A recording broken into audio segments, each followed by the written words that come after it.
મહાભારતની અંદર બ્રહ્મા અને ઇન્દ્રનો સંવાદ છે, એની અંદર એમ કીધું છે કે આહારમાં મદિરા કે માંસનું જે ભક્ષણ કરતો હોય એ ધરતી ઉપર જેટલા તીર્થ છે બધાય તીર્થોની યાત્રા કરે છતાંય એને કાંઈ ફળ મળતું નથી.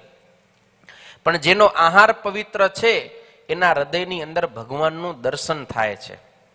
એટલે ક્યારેય પણ આપણે દારૂનું પાન ન કરવું જોઈએ.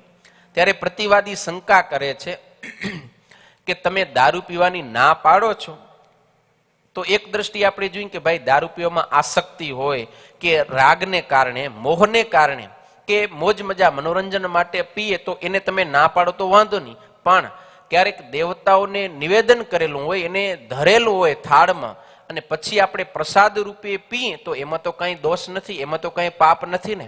ત્યારે સતાનંદ સ્વામી જવાબ આપતા કહે કે ના, દેવતાઓને ધરાવેલું પણ ક્યારે પીવું જોઈએ નહીં.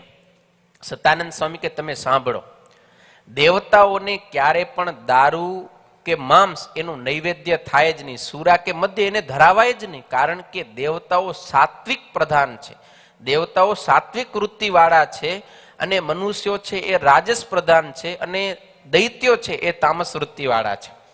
અને દારૂ ને મદ્ય છે ને એ તો તામસી પદાર્થ છે, દેવતાઓ સાત્વિક છે, તો સાત્વિકને કોઈ દી તામસી ભોગ લગાવાય નહીં. એ કોનું પીણું છે? દારૂ મદ્ય છે એ કોનું પીણું છે? દૈત્યોનો છે, અસુરનો છે, અને એ તો પ્રસિદ્ધ છે, ત્રિલોકીની અંદર બધા આ વાતને જાણે છે.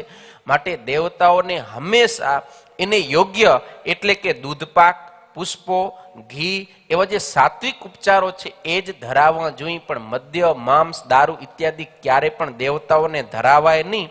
અને કદાચ કોઈક મનુષ્ય અજ્ઞાનવશ એને ધરાવે તો પણ પ્રસાદ રૂપે તો ક્યારે જાણે કે અજાણે મદ્ય માંસનું ભક્ષણ થાય જ નહીં, કરવું જ ન જોઈએ.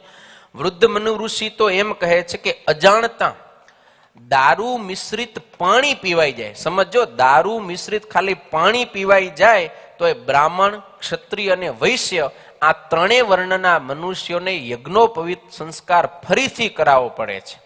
એની પછી દીક્ષા રહેતી જ નથી, એનું જે બ્રહ્મત્વ છે એ નાશ પામી જાય છે. એટલા માટે ક્યારે પણ દારૂ, માંસ એનું ભક્ષણ ન કરવું જોઈએ, મદ્ય અને સુરા એનું પાન ન કરવું જોઈએ.